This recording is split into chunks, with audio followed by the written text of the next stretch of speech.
What's going on? I am Graham Barfield from Fantasy Points, and I'm here to talk Superflex strategy, Superflex values, and how you should attack your Superflex drafts over the next couple of weeks. Listen, Superflex is a extremely fun game. If you don't know, and if you haven't played Superflex before, it's a lot different than your typical one quarterback leagues.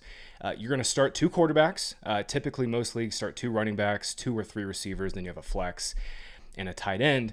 And obviously, this leads to drastically different strategy. And with all of that being said, let's hit the top 10 values that you should have on your list, on your cheat sheets, as you go through your draft. So we're not going to be talking just quarterbacks here. We'll be mainly focusing on quarterbacks, but a few running backs and receivers and even one tight end will be sprinkled in here. Before we get going, please subscribe to the page, hit the like button. I know you guys hear this on every single video, but really, it does help, and we would genuinely appreciate it. I would genuinely appreciate it, so thank you. Let's get to the top 10 Superflex values for the 2023 season. Starting off at number 10, Sam Howell. Listen, he's a slight ADP value. He's named the starter. Listen, I think the best thing we can say about Sam Howell for fantasy, he's got a little bit of dual threat ability. There's kind of like some Daniel Jones vibes going on here, right? If we look back, let's scale back for a second. Look back at his last year of college, his senior year at UNC. 828 yards on the ground, 11 touchdowns, final season, 12 games. We go back to last season. He made one start, week 18. Was a little up and down. Accuracy was up and down. He had a really nice go ball up the sideline to Terry McLaurin. He had some really nice window throws to Jahan Johnson, but accuracy was a little scattershot. But he did give us 5 carries, 35 yards, and a touchdown on the ground. And then this preseason, again, against backup defenses, yada, yada, yada, 4 carries, 25 yards rushing on 63 snaps. That's about a full game's worth of snaps. So to me, Sam Howell is like the last QB2, the last QB3 that you can target at like 110, 115. That is a little bit of rushing upside. And look, we know he's going to start week 1. Number 9, Ryan Tannehill. That 13.8 fantasy points per game. That's going up this season. His ADP on Sleeper makes no sense. I have him ranked one spot ahead of Sam Howell. And listen, last year was a disaster for Tannehill. He got hurt, had a really bad high ankle injury. And in the games he was healthy, in the games that he played, we know what that Titans offense was. It was disgusting for fantasy, right? It was Derrick Henry, a lot of ground and pound, very, very slow offense. And he finishes the QB 28 in fantasy points per game, like I mentioned. However, in his 3 previous seasons, when he actually had decent receiver play in A.J. Brown, Tannehill was pretty good for fantasy. Remember, he finished as the QB 10, the QB 11, and QB 15 in his 3 previous seasons. And to be clear, I'm not saying Tannehill is going to return back to those QB1 days, but I think DeAndre Hopkins' addition, even though he's past his prime, is definitely worth a little bit. I look back at this in the 2 previous years that DeAndre Hopkins was with Kyler Murray. Murray averaged 15.5% more fantasy points per game. And I think for Tannehill, we can't really expect like that big of a boost, but Hopkins' addition matters. The Titans are not going to be a very good team this year. They're not favored in very many games by the look-ahead lines. They're not favored in a lot of games at home against AFC opponents by look-ahead lines. So I think the Titans are going to have to throw a little bit more this season, which should lead to more volume and more fantasy points and a nice little bounce-back season for Ryan Tannehill. Number 8. Sometimes fantasy doesn't have to be that hard. At receiver, I say this all the time. I chase volume, okay? Obviously, we want that volume to be attached to some level of adequate quarterback play. I mean, paging Kyle Pitts last season, Drake London DJ Moore last season. I mean, the list goes on and on, right? This receiver, he already has pretty good quarterback play. Kyler Murray, when he's healthy, Murray's a pretty damn good quarterback. I think the hate has gone too far on Kyler. And last season, Kyler Murray, when given a clean pocket, only Patrick Mahomes had a higher catchable target rate than Kyler Murray. And his number 1 wide receiver is unbelievably cheap in fantasy football. And like I said, it doesn't have to be that hard. Just chase the volume. Last season, Marquise Brown and Kyler Murray played 6 games together without DeAndre Hopkins. And in those 6 games, Marquise Brown was like basically a back-end wide receiver 1 for fantasy. He was a really good wide receiver 2. I think wide receiver 1's taking it too far, but he was a really strong wide receiver 2. In those 6 games, Brown averaged 14.7 fantasy points per game. That made him the wide receiver 8. He was the wide receiver 16 by targets per route run. That's one of the stickiest efficiency stats that sticks year over year. Typically, that means the highly targeted receivers, they kind of end up being the most highly targeted receivers on a per route basis year over year. He was number 4 in targets per game among wide receivers. In fact, if you just look at the full season and just, not look at those first 6 games, he would have been behind only Cooper Kupp in targets per game. And he was the wide receiver 1 by air yard share. That's just the percentage of the team's air yards that the receiver had. And Marquise Brown obviously is the Cardinals' premier deep threat here. Again, Kyler will be back, and we'll talk a little bit more about Kyler later in the video. But, I think at the very least, we should be chasing volume, and Marquise Brown is that guy this year. All right, number 7. I'm going a little bit off the board here. We got to dig deep for this video, right? Like, I don't want to give you guys just your typical sleepers video. I'm going to go a little deeper here. My favorite last round tight end in Superflex and one quarterback leagues is Jake Ferguson. He is walking into a massive, massive opportunity this season with Dalton Schultz gone. Schultz is leaving behind 5.9 targets per game over the last 3 years. And Ferguson had really, really strong small sample success last season. He averaged 2.05 yards per route run and 0.32 missed tackles forced per route run. And those are 2 small efficiency stats, but they really matter for fantasy. They're only one of the 2 efficiency stats that matter for tight ends. And again, small sample, he only ran 99 routes last year, but those would have been top 5 marks if you just kind of played across the whole season. The Cowboys drafted Luke Shoemaker in the 2nd round this year, but he's missed a lot of time with the foot injury. He's been back in practice recently, but he missed pretty much all of the offseason until early August with this foot injury. And Ferguson has just shown out. He's shown out in the preseason. He's shown out in training camp. All the Cowboys beats have been raving about his blocking ability. So to me, Ferguson looks like a full-time player on a great offense that's going to be passing a lot. And he has a legitimate 5 to 6 touchdown appeal this season and maybe more. Number 6, I won't take too long on this one because John Hansen has, he said enough basically to fill hours and hours of YouTube content and podcast content on this guy. Our guy Scott Barrett is also in love with this player. It's Rashad White. And I'm not going to spend too much time on this, but he just makes too much sense as your RB2. It's an unbelievable ADP. He's going in the 80s and 90s and overall on sleeper on 2 quarterback leagues. I have him ranked in the 60s. The Bucs might stink this year. They most likely will. I hate to break it to you Bucs fans. I'm sorry. This will probably be a rebuilding year. I'm pulling for you guys. Seriously, the NFC South is wide open. I think you guys have an incredible defense. It remains to be seen with Baker Mayfield. If you just take all that away for a second and just chase opportunity, like we were talking about with Marquise Brown, right? Rashad White is like borderline RB1 levels of opportunity, and it doesn't even matter too much what he does on the ground. I'm only caring about what he does as a receiver. And last year, White was one of 17 running backs since 2000 to catch 50 or more passes as a rookie running back. Only 17 guys have done it. Rashad White is one of them. And again, this is a list filled with obviously Matt Forte and Christian McCaffrey, Alvin Kamara at the top end, but some pretty decent hits in the middle round like Miles Sanders. Rashad White, again, just target him as your RB2 and keep it moving. Number 5. This player I think might be the most mispriced wide receiver on Sleeper. It is unbelievable. It's laughable to me, this ADP. Wide receiver 35. I have him at wide receiver 25. It's Deontay Johnson.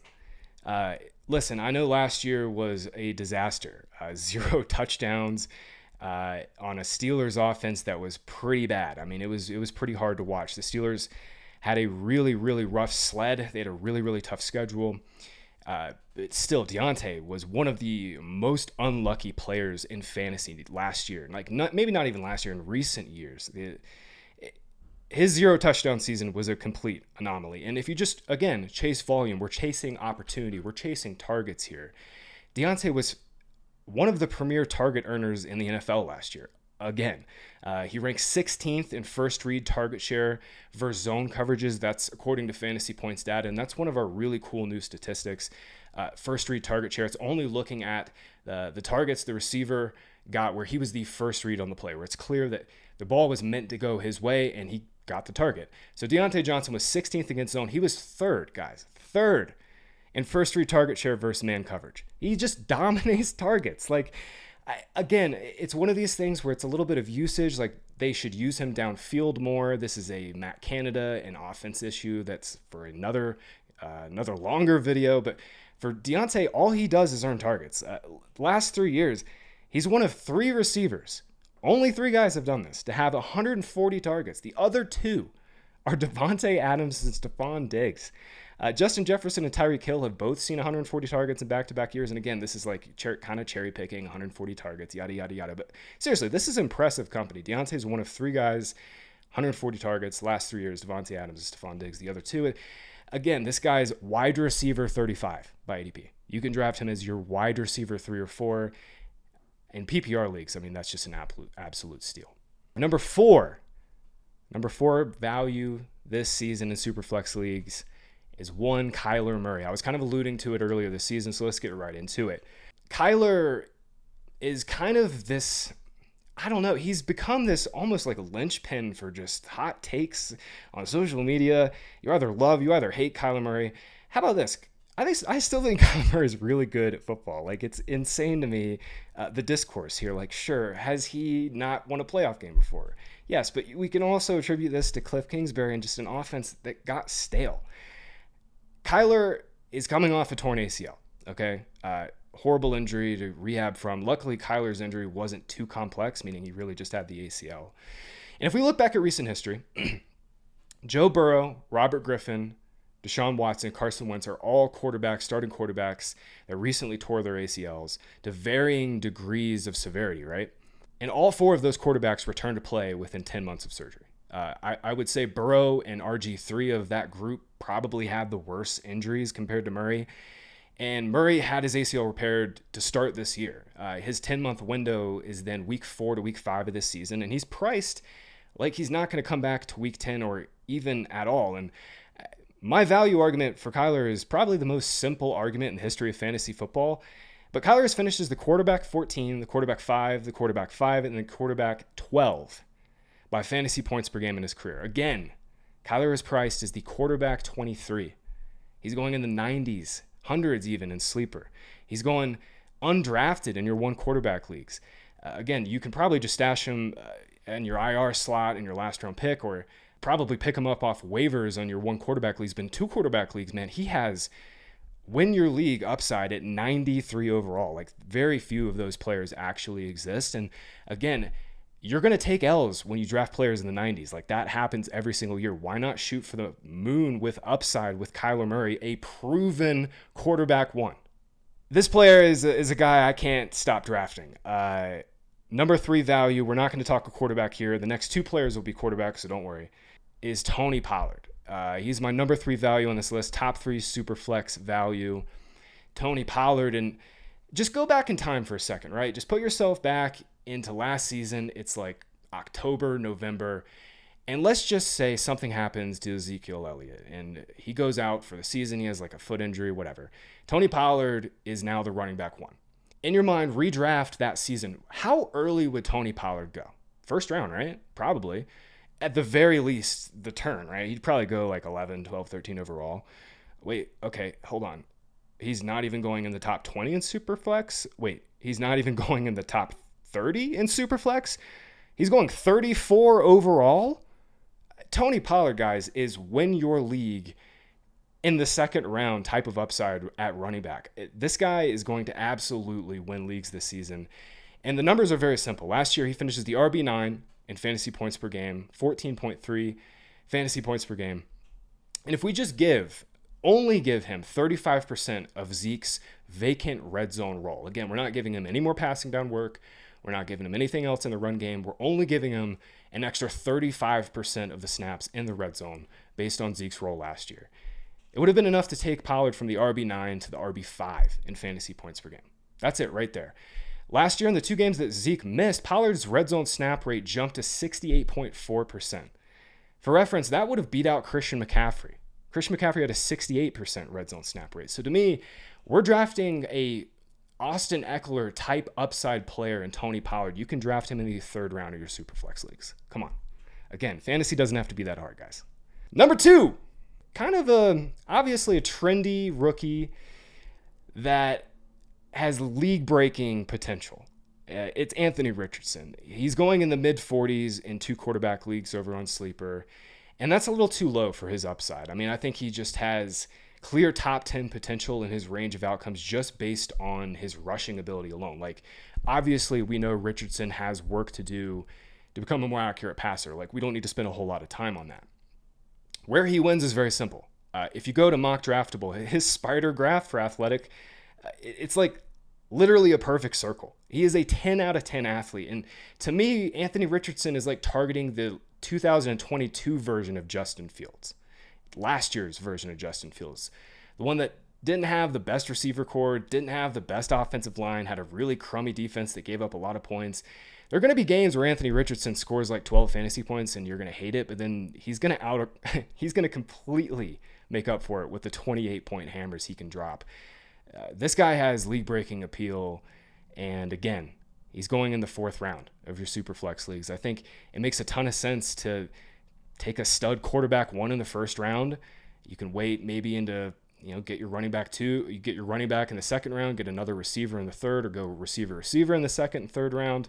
And then you take Anthony Richardson in the 4th. Like, that sounds pretty good to me. Final value. I went with the sexy value at number 2, Anthony Richardson. I'm going to go with the not so sexy value at number 1 in Brock Purdy. Again, I play the numbers. I'm just looking at where I have my ranks versus ADP, and Purdy is by far the biggest value I have in my rankings. Listen, we know Brock Purdy kind of caught lightning in a bottle last year. The touchdown rate's going to come down, like 7.5% touchdown rate. That's absurd. That's going to come down. Like, that will regress. But that's not exactly what we're talking about here. We are talking about the point guard for one of the best skill groups we have seen in the modern NFL. Deebo Samuel, Brandon Ayuk, Christian McCaffrey, and George Kittle are all healthy. All of them. They're all healthy for one point in time. Fingers crossed. Football gods, please let them stay healthy for the full season, because this offense is going to be unbelievable this season, guys. Brock Purdy last year was phenomenal. Again, he's a point guard ball distributor. These guys are obviously not scramblers, but like, he can get the ball out within rhythm and timing and let these guys just run after the catch. And last year, only Patrick Mahomes had a better passer rating from a clean pocket than Brock Purdy. Again, let me say that. Only Patrick Mahomes had a better clean pocket passer rating than Brock Purdy. For what it's worth, Jimmy Garoppolo was great too. I mean, he was 7th best in clean pocket passer rating. But Purdy was just better. I mean, he was better in catchable throw rate. That's another new stat that we have at Fantasy Points Data. It's basically just looking at accurate throws. Was the ball catchable for the receiver? Could they somehow get it in their vicinity? Brock Purdy was better. He was on target with a catchable throw 82.8% of the time compared to Jimmy G at 79.4%. And again, this is all about targeting the quarterback that is in an elite scheme with elite playmakers that can run after the catch. And if we just look at the last 2 years and make the 49ers quarterback like one cyborg quarterback for fantasy, and we could just start him every week, that quarterback would have finished as the QB 13 in points per game back-to-back years, 17.2 and 17.8. Brock Purdy's ADP is QB 25. I mean, this is just such a phenomenal value for a boring kind of statue player who doesn't scramble, but again, you can draft him as your QB2 and QB3 in the 80s and 90s in some drafts. I have him ranked well out of that, and I think you should be targeting him in every single one of your Superflex drafts that you do. Guys, thanks so much for listening. This was a lot of fun, this top 10 Superflex values list. Again, if you could please subscribe to the channel, like this video, it really, really does help us. And until next time, I'm Graham. We'll see you then.